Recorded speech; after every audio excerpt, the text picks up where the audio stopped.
성경은 시작이 좋다고 끝이 반드시 좋다는 그런 보장을 하지 않습니다. 오히려 지속적으로 순종하는 삶을 강조하죠. 대표적인 예가 누구입니까? 바로 사울 왕입니다. 사울 왕의 시작은 굉장히 좋았습니다. 아주 겸손했고 또 성령의 임재도, 놀라운 임재도 경험했습니다. 그런 시작이 좋았던 사울 왕의 마지막은 굉장히 처참했습니다. 하나님께 선택받아서 이스라엘의 초대 왕이 됐지만 순종하지 않아서 어떻게 됩니까? 하나님이 떠나셨기 때문입니다. 그래서 블레셋과의 전쟁에서 처참하게 패배를 했습니다. 패배를 했을 뿐만 아니라 새 아들과 함께 한날 죽었습니다. 사람은 조금만 잘 돼도 금방 교만해집니다. 그래서 어떤 사람들은 한 사람의 인격은 그 사람이 잘 됐을 때 그 사람이 어떻게 하느냐를 보면 알 수 있다, 이런 말을 합니다. 물론 그 사람이 잘 안 되고 있을 때 그 사람이 하는 모습도 그 사람의 인격을 보여주지만 사실 안 되고 있을 때보다 잘 됐을 때 그 사람이 본성이 나타나는 경우가 굉장히 많기 때문입니다. 요즘 제가 글쓰기에 관련된 새로운 과정을 배우고 있습니다. 10월달 초에 기초반 4조 과정을 마쳤고 지난 수요일에는 이제 데뷔반을 시작했습니다. 근데 그 교육 장소가 을지로 상가입니다. 을지로 상가에 있어요. 기초반 4주 동안 이제 4번을 갔겠죠. 그래서 그 갔던 대로 오래간만에 이제 몇 주 쉬고 데뷔반을 시작했는데 수원에서 사당역을 가는 자석버스를 타러 갔습니다. 그런데 버스 정류장에 갔는데 사람들이 별로 없는 거예요. 원래는 그래도 몇 명 있는데 별로 없는 겁니다. 게다가 기다려도 버스가 잘 오지 않는 거예요.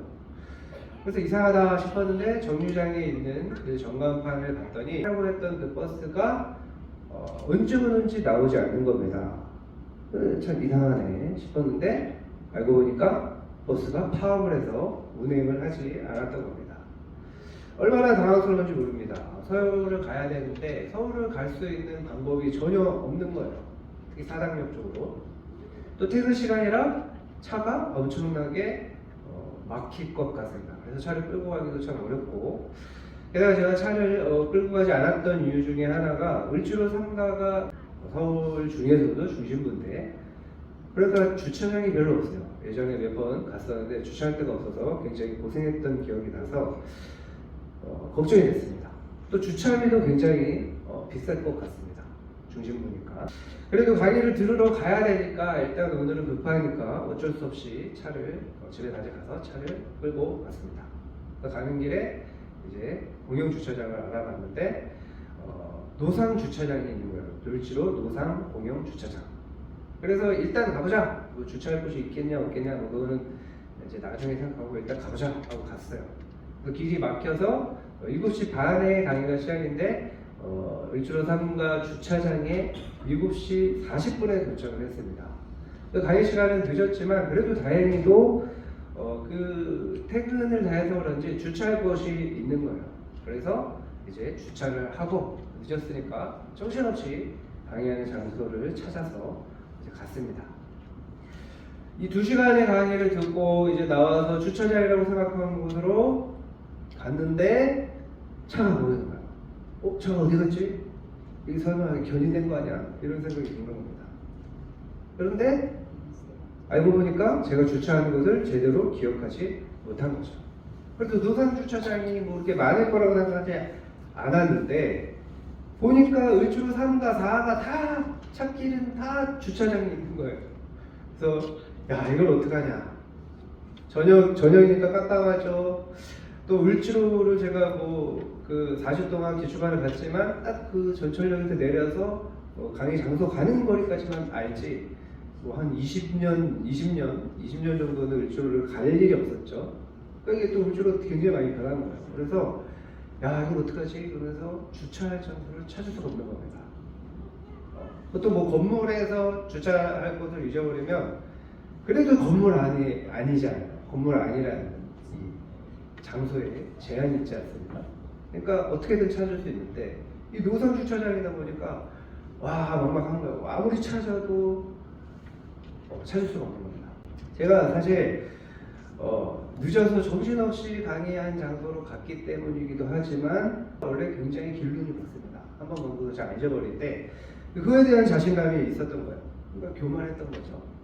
잘 모르는 장소니까 당연히 주변을 잘 살펴보고 여기구나 이렇게 가야 되구나 이걸 잘 꼼꼼히 확인을 했어야 되는 건데 그러지를 않았던 거죠. 그리고 1시간 정도를 을지로 찾기를 다 돌아다녔어요. 청계천까지 해가지고 을지로 3가 4가 다 돌아다녔어요. 신발도 불편한 거 신고 가서 굉장히 발도 아프고 또 어둡고 평상시에 자신 있게 생각했던 것 때문에 큰 낭패를 보게 된 것입니다. 뭐가 문제였어요? 교만함이 문제였습니다. 내가 길을 잘 찾는다, 길눈이 잘 밝다, 기억력이 좋다 라는 그 자신감이 잘못하면 차를 못 찾는 그런 끔찍한 일을 겪을 뻔했습니다. 그래서 다행히 거의 1시간 만에 차를 찾았습니다. 참 많이 반성을 하게 됐습니다. 교만하면 안 되는구나. 잘하는 걸 조심해야 되는구나. 내가 잘한다고 생각할 때, 내가 뭔가 좀 그래도 괜찮다고 생각할 때 조심해야 되는구나. 여러분, 잘한다고 생각하는 것을 조심해야 됩니다. 잘 될 때 겸손해야 돼요. 자, 오늘 본문은 예수님의 제자들이 바로 그런 실수를 한 내용입니다. 과거에 성공한 것 때문에 반드시 행해야 될 신앙의 기본을 지키지 않아서 제자로서의 권세와 능력을 나타내지 못했습니다. 능력을 나타내지 못하니까 또 어떻게 돼요? 호시탐탐 틈을 노리는 서기관들과 또 심지어 예수님을 따르던 무리들에게까지 공격을 당했습니다. 자, 오늘 말씀을 잘 듣고 어떻게 해야 처음부터 결말을 맺을 때까지 하나님 앞에 설 때까지 예수님의 제자로서 또 하나님의 자녀로서의 그 권세와 능력을 나타내면서 살아갈 수 있는지 배우시기를 축원합니다. 자, 예수님께서는 이제 자신이 이 땅에 오신 이유인 십자가에 달려서 돌아가실 것과 또 부활하실 것을 말씀하시기 시작합니다. 그리고 제자들 중에 3명, 야고보와 요한과 베드로 그 3명만 데리고 산에 올라가셔서 예수님 자신의 신성을 보여주십니다. 이 3명의 제자들은 놀라운 은혜를 경험했어요.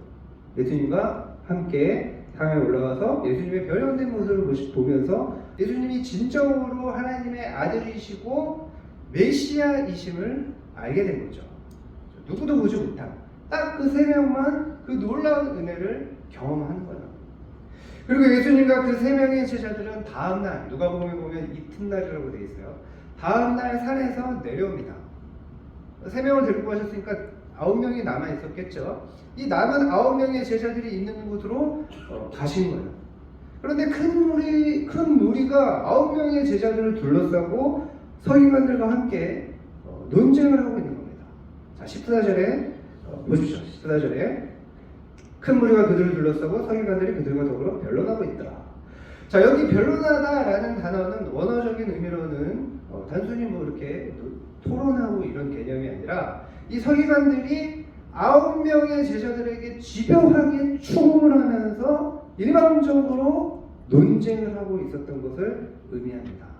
그래서 예수님께서 몰려와서 문안하는 무리들에게 물으십니다. 16절에 너희가 무엇을 그들과 변론하느냐. 여기서 너희는 무리들이에요. 그들은 누굽니까? 그들은 바로 9명의 제자들을 말하는 겁니다. 자, 그런데 그 중에 한 사람이 대답을 하는 거예요. 17, 18절. 자, 우리 같이 읽겠습니다. 시작. 우리 중에 하나가 대답하되 선생이 말 못하게 귀신 들린 내 아들을 선생님께 데려왔나이다. 귀신이 어디서든지 그를 잡으면 거꾸러져 거품을 흘리며 이를 갈며 그리고 화리해지는지라. 내가 선생님의 제자들에게 내쫓아달라 하였으나 그들이 능히 하지 못하더이다. 자, 귀신 들린 아들을 남아있던 9명의 제자들에게 데리고 와서 귀신을 쫓아달라고 이 사람이 부탁을 한 거예요. 그런데 귀신을 쫓아내지 못한 거예요. 그러니까 이 서기관들이 무리들과 함께 9명의 제자들을 공격하고 있었던 겁니다. 그러니까 9명의 제자들은 이제 엄청난 공경에 처해 있었죠. 그러니까 3명, 예수님이 데리고 간 3명은 엄청난 은혜를 받았는데 9명의 제자들은 엄청난 공경에 처해 있었던 겁니다. 자, 그런데 마가복음의 맥락을 보면 이 9명의 제자들이 귀신을 쫓아내지 못한 것은 뭔가 좀 이상합니다. 그러면 왜 이상할까요? 자, 6장에 보면 이미 제자들은 귀신을 쫓아냈던 경험이 있었습니다. 자, 마가복음 6장 7절에 예수님이 제자들을 불러주셔서 이제 말씀하시는 거죠. 그리고 더러운 귀신을 제어하는 권능을 주셨다, 이렇게 말하고 있어요. 그리고 실제로 그 권능을 받아서 제자들이 가니까 나와서 뭐랬어요? 회개하라, 전파를 하고 뭐라고요? 많은 귀신을 쫓아내며 많은 병자들에게 기를 발라 고치더라.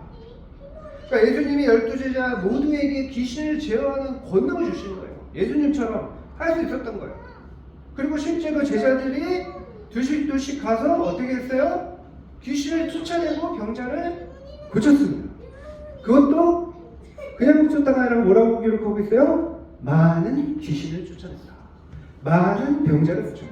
왜 지금은 귀신을 쫓지 못했을까?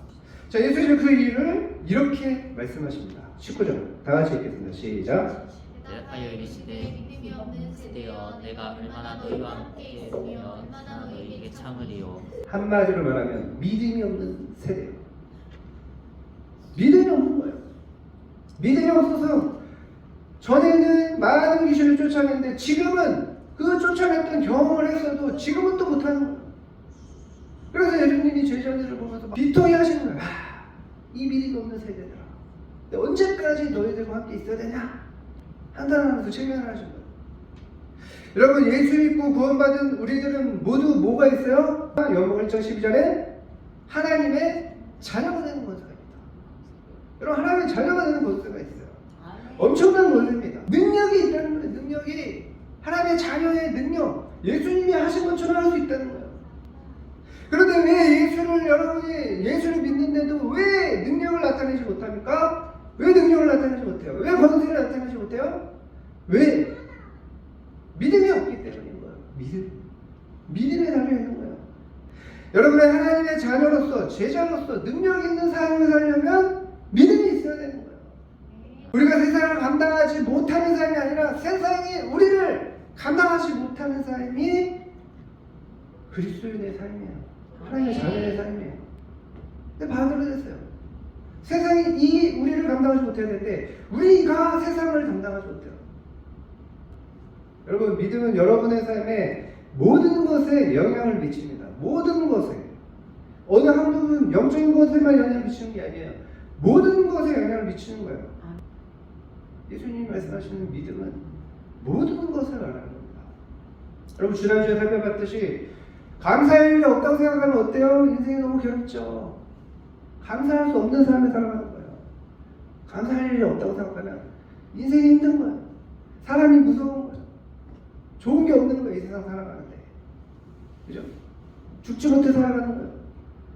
근데 내가 할 수 있는 일이 없다고 생각하면 또 어때요? 그런 삶을 살아가게 되는 거예요. 반대로 믿음이 있으면 세상이 감당하지 못하는, 세상을 오히려 변화시키는 능력 있는 삶을 살게 되는 것입니다. 여러분, 믿음대로 되는 거예요.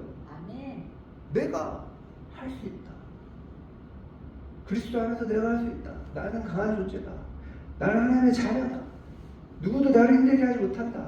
내가 오히려 저 사람들에게 선한 영향력을 미친다. 실제로 하나님이 우리에게 하나님의 자녀가 되는 권세를 주셨어요. 하나님이 나와 함께 하시고 나를 도우시고 나에게 힘을 주시고 내가 그런 존재다, 존귀한 존재다 라고 하는 것을 하나님이 우리에게 주셨어요.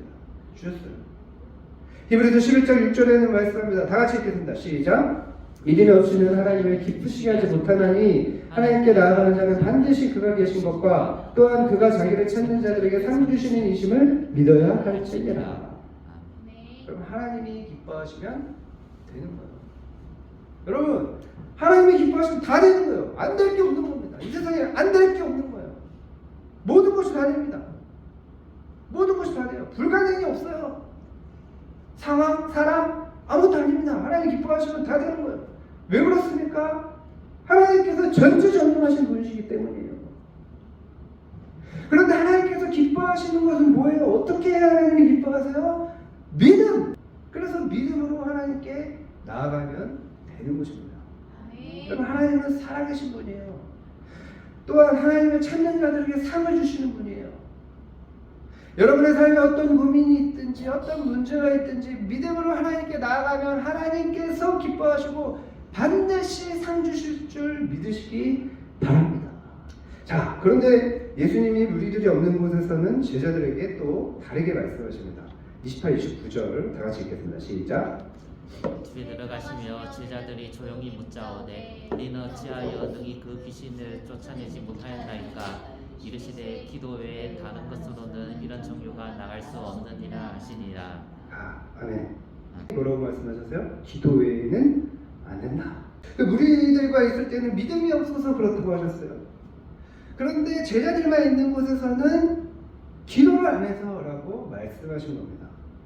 여러분, 왜 예수님이 다르게 말씀하셨을까요? 믿음의 부족과 기도의 부족은 다른 말이 아닙니다. 그럼 기도가 뭡니까? 기도가 뭐예요? 뭐 하나님과의 교제, 영적 호흡, 그건 좋은 말이죠. 맞는 말입니다.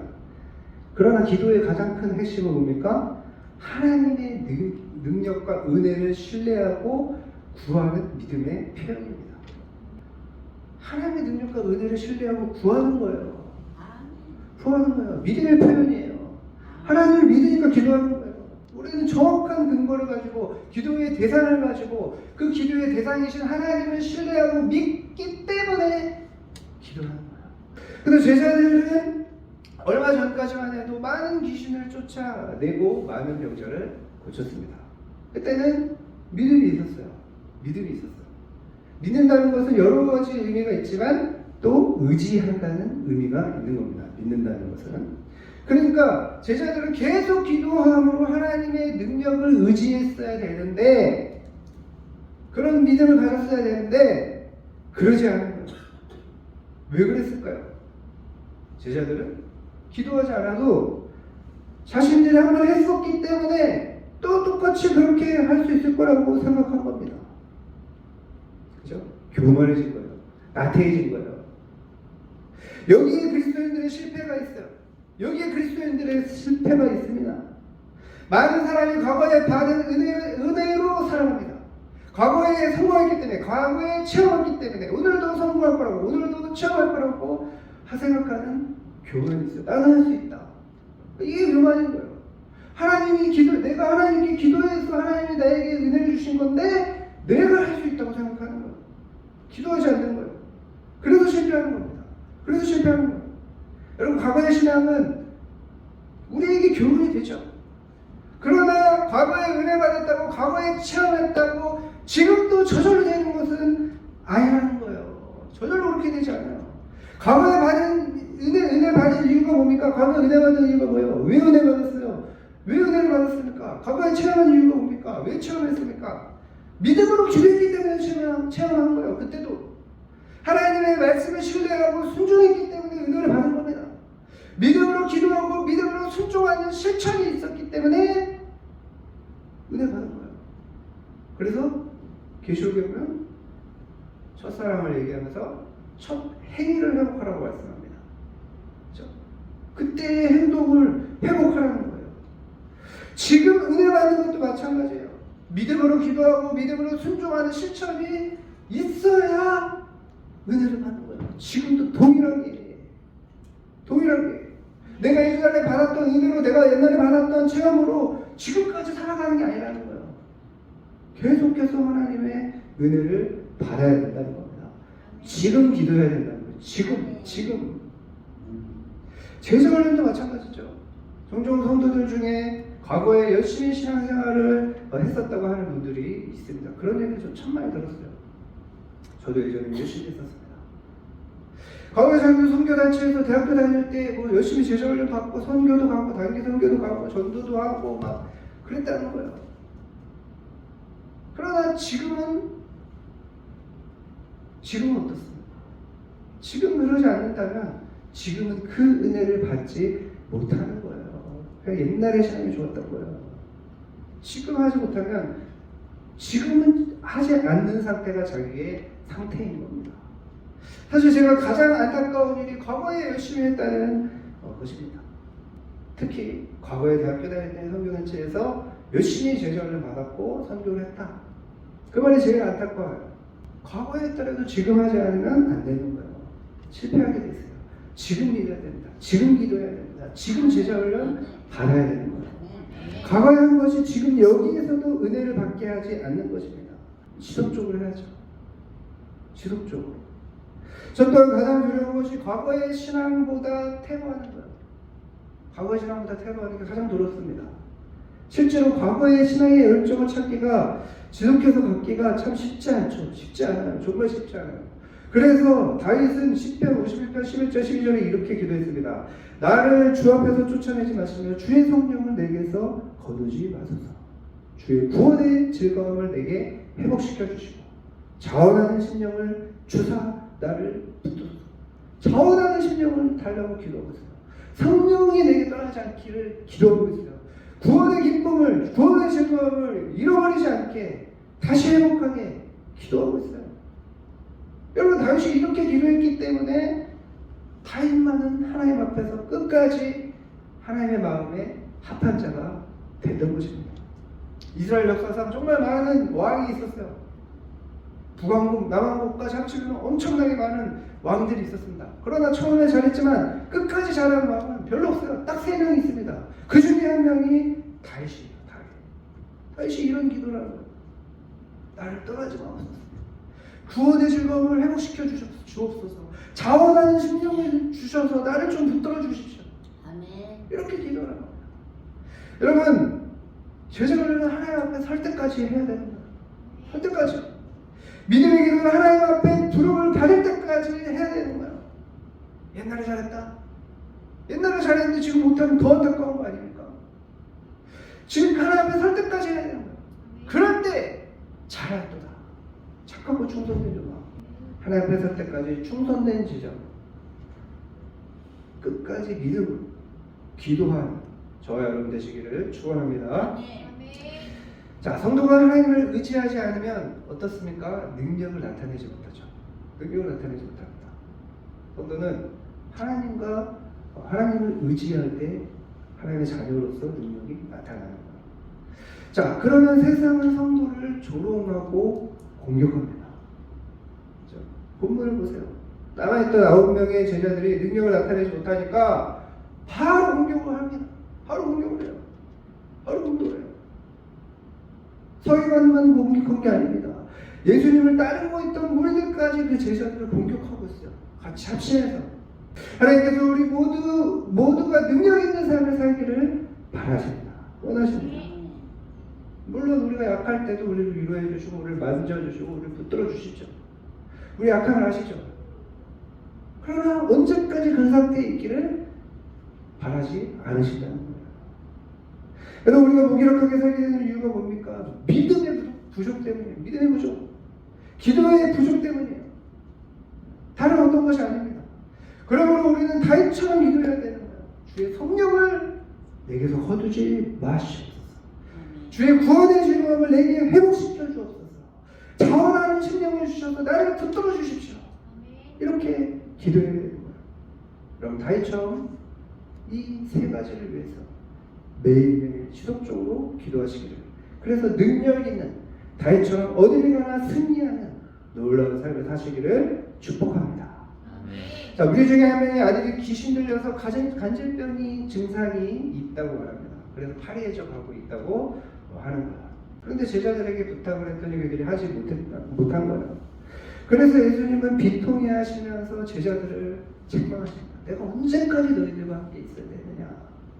그리고 그 아들을 데려오라고 하십니다. 자, 그랬더니 어떻게 돼요? 데리고 오니 귀신이 예수를 보고 곧 그 아이로 신이 경련을 일으키게 하는지라 그가 땅에 엎드러져 구르며 거품을 흘리다. 자, 예수님의 말씀대로 아들을 데려왔어요. 그랬더니 어떻게 됩니까? 귀신이 그 예수님을 보고 보통 때보다 더 심각한 발작을 일으키게 하는 거야. 여러분, 오늘날에도 이런 상황들이 종종 일어납니다. 어떤 분들은 예수님을 믿고 나서 어때요? 오히려 더 큰 어려움을 당한다고 하는 경우가 있어요. 실제로 저는 그런 모습을 본 적이 있습니다. 그러나 그것은 세상 사람들이 말하는 것처럼 종교를 바꾸어서 그런 것이 아니에요. 뭐예요? 사단의 마지막 발악입니다. 어떻게 해서든지 예수를 믿지 못하게 하려고 바둥거리는 거예요. 하나님의 원수마귀 사단은 우리가 예수님을 바라보는 것을 너무너무 싫어합니다. 예수를 바라보는 걸 너무너무 싫어요. 그래서 우리가 예수를 바라보려고 하면 사단은 수단 방법을 가리지 않고 방해를 합니다. 뭐 교회를 가려고 하는데 갑자기 아파요, 귀찮아요, 막 그런 거예요. 아니 뭐 뭔가 안 좋은 일이 생겨나요. 고통을 줍니다. 다른 것에 정신이 팔리게 합니다. 다른 것에 마음이 뺏기게 합니다. 그러나 예수를 바라볼 때 겪는 어려움은 그만큼 뭐예요? 예수를 바라보는 것이 큰 은혜라는 증거예요.